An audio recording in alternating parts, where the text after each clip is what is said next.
Hello everyone! Today I'm going to do something that I have been meaning to do for a hot minute, and I think I'm going to design a logo for my YouTube channel.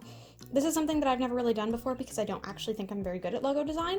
I'm also not really, I don't really consider myself a serious artist. I think I would much rather actually have someone else design a logo for me, but I don't really have the money to do that, and I spend a lot of time trying new things out on this channel, and I think maybe logo design is the next step, so why don't we try that together? I have this sketchbook here that I'm going to start my initial designs on, and I have some ideas on like what I'd like to include. I love florals, and I know I probably want to have some sort of crafty things included, so maybe that would be pencils or scissors or something. So I'm going to try to find a way to incorporate all those things together, and then I might play with some color. I might like scan and like make a couple copies and like try some different color combinations, and then I guess my plan would be to transfer it to the Autodesk Sketchbook app, which is the app I normally use for digital art, which I actually have tried before on this channel, and I do like the program a lot, and I think I can get a lot of the colors I'd like as well from that program. So with that in mind, I will probably take a picture, upload it into Autodesk Sketchbook, and then I will be kind of digitizing it and finalizing my ideas. So with that in mind, I think I'm just going to start walking you through my initial ideas and concepts that I have for this design. So here I'm just starting out by kind of labeling all the things that I think I would like to have at some point in my design. I went with pencil, paintbrush, scissors, and flowers, and now I'm just going to start sketching out some of those things and getting a nice visual so I can kind of figure out what they look like and how I might be able to integrate them all together. I'm actually using some scissors as a model because I've never drawn them before, and as you can see, it turned out really great. I actually found these flowers that were called like paintbrush flowers, but I didn't decide to use those because I think the idea would be kind of lost. And I started with like these multitudes of flowers, and then ended up deciding on a rose because it's just classic and really easy to draw.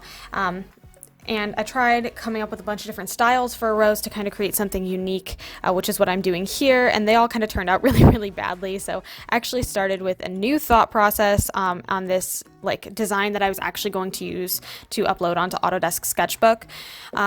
And the second time around, I think I got it. I nailed it pretty easily by starting with 3 flowers and then adding the background ones, and just kind of creating like this nice like angular kind of look to them. And I know I decided to have like 2 flowers on either side and kind of create like a bouquet of paintbrushes, I guess, all wrapped in like a neat little bow. And I thought that was like a cute, unique idea. And I also like the idea of having like a string coming from the bow that spelled out Bri-Y, but here I'm kind of testing out different fonts. I didn't really like the IY. And I know back a while ago when I got featured on Jazz's channel, the I is frequently misconstrued for an L. So I didn't want that to happen anymore, so I really wanted to make it like a clear I somehow. But it just, I just couldn't really decide on if I wanted like a string bow or like an actual bow, because I thought the actual bow looked more right. I couldn't totally decide, so finally I stuck at this in Autodesk Sketchbook, started a new layer, and started going over the outlines. And I actually did this rose part here with the symmetry line on so that it went on both sides. It made it perfectly even on both sides. I think actually here's where I noticed that for some reason it didn't take. The symmetry line must have disappeared when I zoomed in. So here I'm putting the symmetry line back in and then retracing again. And you'll see when I back out that it has the like perfect mirror image on the other side, that it definitely doesn't line up with the way it once was. And here I'm just kind of trying to find the perfect center of my original drawing and outlining the paintbrushes, and just doing this with I believe the Legacy pen and the special black Copic design. I think I just re-erased everything because I realized I forgot to actually do it on a second layer, which I think I might have been screaming at this point. I can't totally remember, but I think I was frustrated of redesigning and designing the same things over and over again. And I think now here we're getting to the right point. Yep, here we go. I managed to get everything out. Just kind of cleaning up some of the edges here.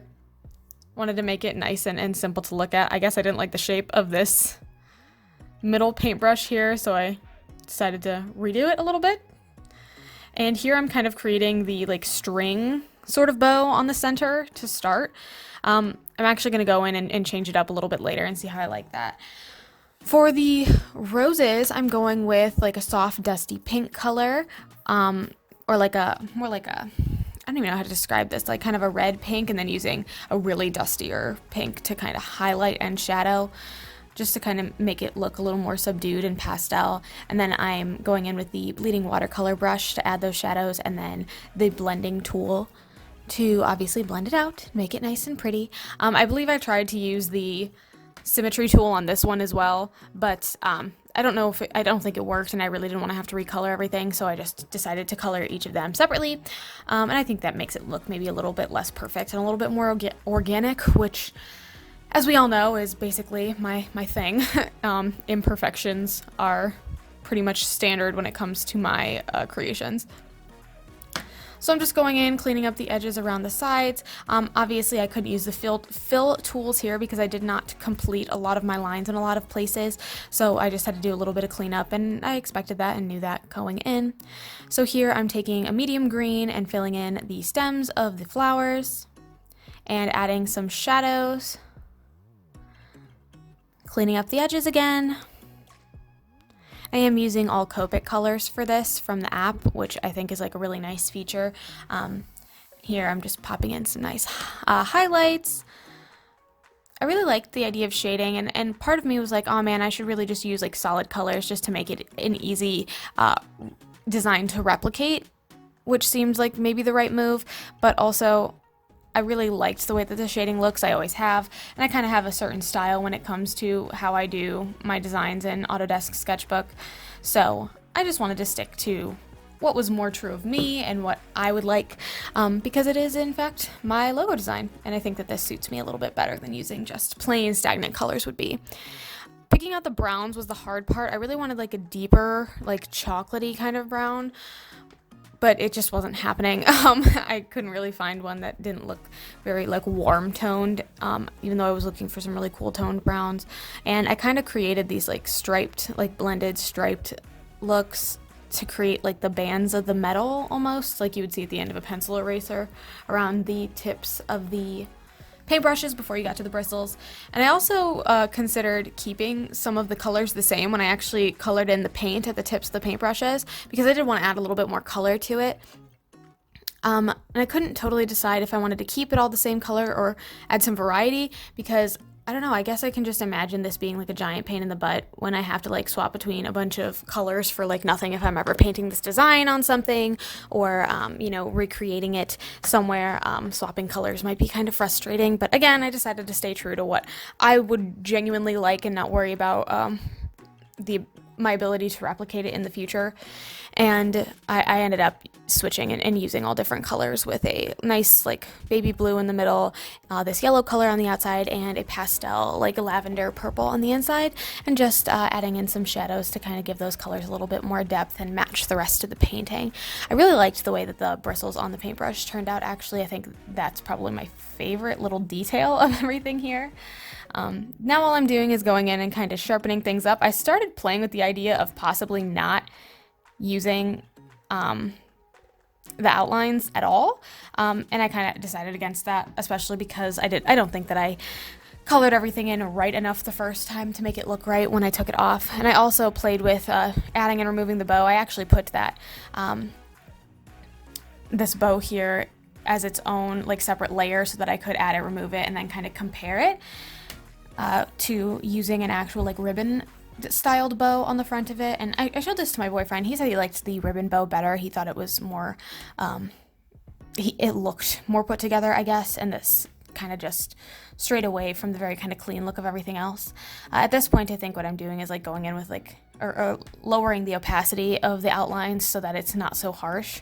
And I'm trying to like add in the design of, you know, the DIY on either side, which I think ended up cutting out because I don't think my handwriting's nice enough. That's something I'd rather do with like a script font on the computer or something and add in later. So I just kind of kept this look here, and I was going to extend and kind of add it in a little bit later. Now I'm just kind of finishing off all the lines that I didn't, cleaning everything up, making sure it's nice and sharp edges and all that. We're pretty much getting to the end of this part of the design before I got frustrated and then switched over to adding the bow. So I just totally cut out the original like string bow and started trying to add this in, which required use of the symmetry line again, which I think was a good move. Once again, this is on its own separate layer just to make it easy. And I colored everything individually without the symmetry line. This, obviously, the coloring of the bow, taking up its own layer again. I don't know why I forgot the word layer just then. And then darkening it up with the same colors that I used on the central paintbrush and blending it all in. I think the way that the bow looks is probably my least favorite.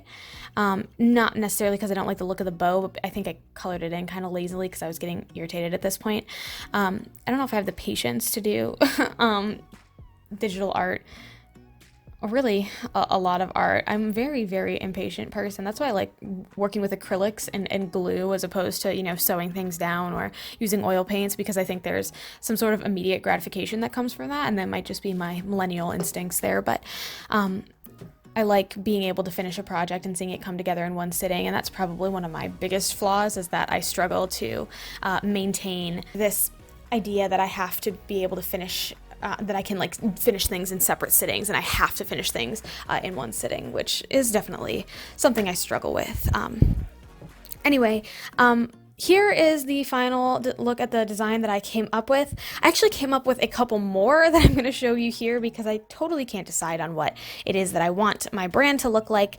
But if you have any ideas, leave it in the comments below. Tell me which one you like the best, which one you think best represents me, and who knows, maybe I'll start integrating it a little bit more into my content in the future. And with all that said, I wanted to thank you so much for watching. If you like what you saw, feel free to like and subscribe, and hopefully I can see you in my next video on Sundays at noon Eastern Standard Time. Oh goodness. Sundays at noon Eastern Standard Time, post new videos, and I want to see you there next week. That'd be great. Thanks so much for watching, and I'll see you then. Bye!